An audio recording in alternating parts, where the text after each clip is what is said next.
Plant से हर चीज, दवाइयाँ बीमार हो जाती है कहाँ से होती है? प्लांट से। तो plant is base of life, है ना। प्लांट्स नहीं होते तो हम नहीं होते, तो इसके लिए इतनी प्रोटेक्शन देने की जरूरत है। ऑल्दो ऑलरेडी फॉरेस्ट सिस्टम है ना, पर आपकी जरूरत क्यों हुई?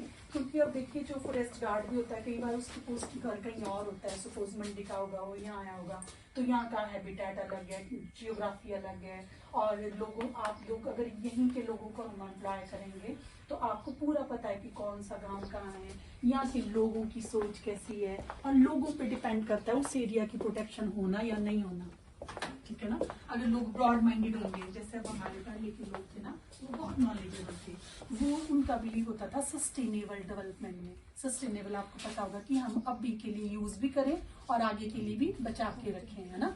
तो वो क्या करते थे, देखो उन्होंने कई बना दिए होते थे कि ये सैक्रेड है, पूजा का है ये जंगल, यहाँ पे कोई नहीं जाएगा, तो वो सारा क्या रहता था? प्रिजर्व, सुरक्षित रहता था ना। और पानी, हर चीज, मतलब हर चीज का उनका, पेड़ लगाते थे वो, फलदार पेड़ पौधे, और वो ये लगाते थे कि हम नहीं खाएंगे, कौन खाएगा? आने वाली जनरेशन। लगाते ना, सड़क के साथ साथ लगा देंगे। और पूजा के बनाए होते थे उन्होंने कही कि ये रिलीजियस प्लांट है। हम साला कि हमारे गांव में मंदिर है माता का, और माता के मंदिर में सारी शादियां यही होती हैं। और सोचो कितना सही मॉडल है वो। ऐसे अलग अलग घर में शादी होगी, सारी चीजें ले जानी पड़ेंगी वहां पे, कितना ट्रांसपोर्टेशन, कितना खर्चा होगा। ये आपके अंदर नॉलेज होना बहुत जरूरी है कि फॉरेस्ट बॉटनी क्या है ना। तो बॉटनी क्या होती है? Study of plants. इसके बारे में थोड़ा जानेंगे, क्योंकि प्लांट्स के बारे में स्टडी करनी होगी तो कहाँ मिलेंगे प्लांट्स? जंगल में सबसे ज्यादा मिलेंगे। नो डाउट हमारे घर के आसपास भी होते हैं, पर जंगल में सबसे ज्यादा। तो हमें पता होना चाहिए कौन कौन से टाइप्स के प्लांट्स होते हैं और उनके हमें क्या यूजेस हैं, कौन से ऐसे प्लांट हैं जिन पे हमें फोकस करना है, और कैसे हम देश के लिए उस रिसोर्सेज को यूज कर सकें। क्योंकि देखो ये तो हमें पता है कि हमें प्लांट से ही सब कुछ मिलता है ना। जो भी हमारी रिक्वायरमेंट, फूड हो गया, मेडिसिन होगी, तो हमें ये पता होना चाहिए कि ये जिस एरिया में हम रहते हैं या जहाँ के हम वन मित्र हैं, उस एरिया में कौन से ऐसे प्लांट है जिनसे हमें फूड मिलता है, जिनसे हमें मेडिसिन मिलती है, जिनसे हमें टिम्बर मिलता है।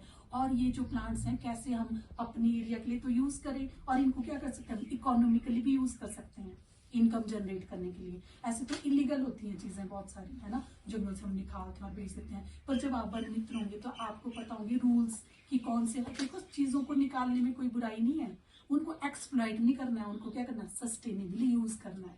अब ये नहीं है कि हमने जी बचा के रखना है, कुछ यूज नहीं करना, वो भी बेवकूफी है, क्योंकि हर साल फ्लावर लगते हैं, फ्रूट लगते हैं, वेस्ट हो जाते हैं वो।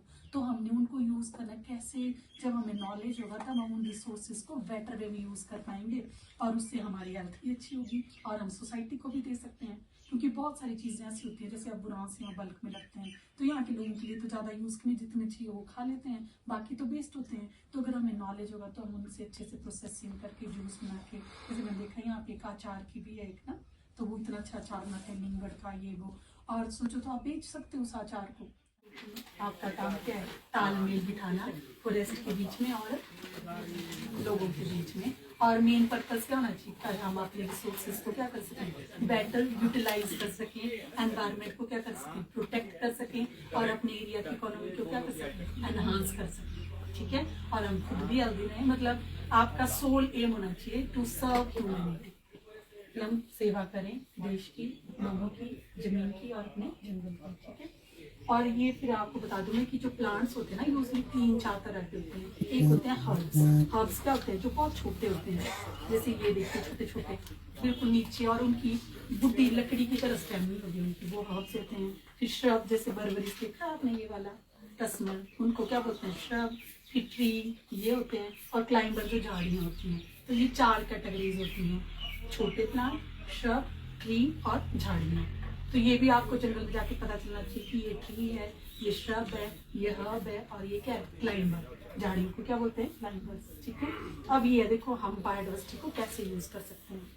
We can use it as food, we can use it as medicine, है ना, we can use it as timber, और we can use it as a source of income. Benefit की ये हमारी बेसिक नीड पूरी करती है, हमें मेडिसिन, बायोफ्यूल्स हमें मिलते हैं, एनवायरनमेंट प्रोटेक्शन, बायोडाइवर्सिटी कंजर्वेशन, ठीक है। अब ये देखिए, ये कुछ एक जो स्लाइड्स हैं, ये मैंने यहीं के प्लांट हैं, ये आपने देखा होगा छोटा से, जो आपने भी मुझे दिखाया था एक बार। तो ये यहाँ लगा होता है, और यहीं के प्लांट हैं ये सारे। छोटा से भी बहुत अच्छा कार्डिक टॉनिक होता है ये, है ना, मतलब हमारे हार्ट को स्ट्रेंथन करता है। तो आपको ये भी पता नॉलेज होना चाहिए कि यहाँ कौन कौन से प्लांट ग्रो करते हैं और उनकी क्या वैल्यू है। यहाँ कोई इस प्लांट को यूज नहीं करता है। आप इसकी पत्तियों को सुखा के लोगों को बता सकते हो, गाइड कर सकते हो। इसकी टॉनिक टी बनती है, तो पत्तियां सुखा के आप लोग बेच भी सकते हैं। आजकल हर्बल टीज इतनी महंगी रहती है, ठीक है। तो ये पता होना चाहिए। मैं आपको अपनी वेबसाइट का वो दे दूंगी, उसमें आप सर्च कर सकते हो कि कौन कौन से प्लांट्स हैं, लोकल नाम भी लिखे हैं, ठीक है। और ये तो पता है आपको, रखाल एक्सेस काउंट होता, और पता है इससे एंटी कैंसरस ड्रग निकलती है। आजकल कैंसर की बीमारी देखो, और किसी को कैंसर हो गया है ना, तो इसके बाद की पता ही होगा आपको, चाय बनती है इसकी, रखाल की। पता है रखाल के बारे में? देखो आपको तो पता ना चाहिए ना भाई, बताया मैंने कि आजकल क्या रहा नई जनरेशन कि हमारे पास डिग्रीज है पर हमारे पास क्या नहीं है, नॉलेज। तो आप बन मित्र हो ना, तो आपने लोगों से पूछना पहले घर जाके कि जी हमारे यहाँ कौन कौन से प्लांट काम के हैं। और आपको पता है ये प्लांट कम हो रहा है, इसलिए इसको नर्सरी में लगाने की जरूरत पड़ गई है, कंजर्व करने की, क्योंकि कैंसर के लिए इसकी दवाई बनती है, तो लोग इसको निकाल निकाल के बेचते हैं।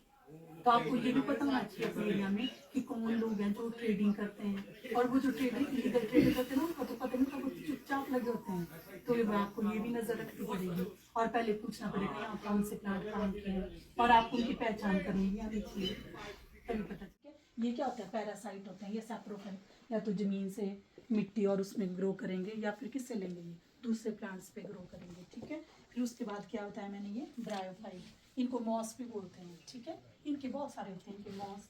फिर उसके बाद क्या है, एडोफाइट, जैसे लिंगड है हमारा, और भी है बड़े सारे, पर मैंने एक तो दो एग्जाम्पल। फिर उसके बाद क्या आते हैं तुम्हारे ये जिम्नोस्पर्म, इसमें फ्लावर नहीं लगता, इसमें कोन नहीं होता है।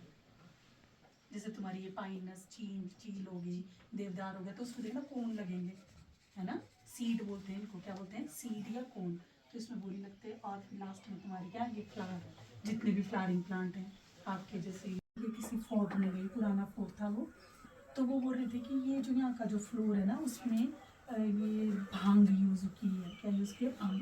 और वो भांग क्या करती है, फ्लोर जो होता है उसकी मेंटेनेंस बढ़ाती है, उसका टाइम पीरियड बढ़ाती है। वैसे कई दालें यूज़ होती हैं, ये जो आपकी बिल्डिंग्स बनी होती है उसमें माँ की दाल बाइंडिंग मटेरियल यूज़ होती थी, है ना।